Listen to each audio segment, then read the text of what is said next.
Hi friends, welcome back to our channel. ఈరోజు మేమైతే ఎంతో టేస్టీగా హెల్తీగా ఉండే రాగి లడ్డులు అయితే తయారు చేసుకోబోతున్నామండి.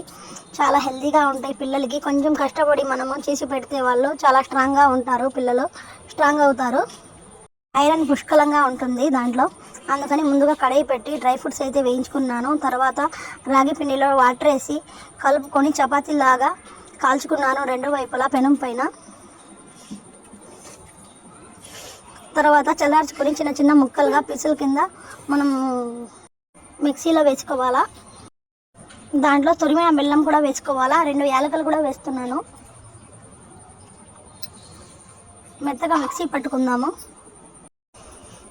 యాలకులు వేయడం వల్ల టేస్ట్ అయితే బాగుంటుంది. కొంచెం కొంచెం మిక్సీ పట్టుకుంటున్నాను. ఇప్పుడు దాంట్లో మనం వేయించుకున్న జీడిపప్పు, బాదం పప్పు, కొంచెం నెయ్యి వేసి లుండలు చుట్టుకోవాలండి. మీకు ఏ సైజులో కావాలంటే ఆ సైజులో చుట్టుకోవచ్చు. మొత్తం కలిపి రౌండ్గా లుండలు చుట్టుకోవాలా లడ్డూల్లాగా. అలాంటివి పిల్లలకి చేసి పెట్టడం వల్ల పిల్లలు ఉక్కులాగా తయారవుతారు, చాలా స్ట్రాంగ్గా.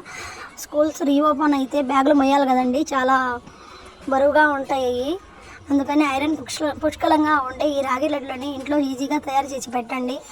అలాగా నేను వీడియోలో చూపిస్తున్నట్టు లుండలు చుట్టుకోండి.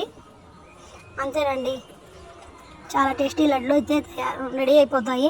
ఏ సైజు కావాలంటే మీకు ఆ సైజులో చుట్టుకోవాలా. నేనైతే మీడియం సైజులో చుట్టుకున్నాను.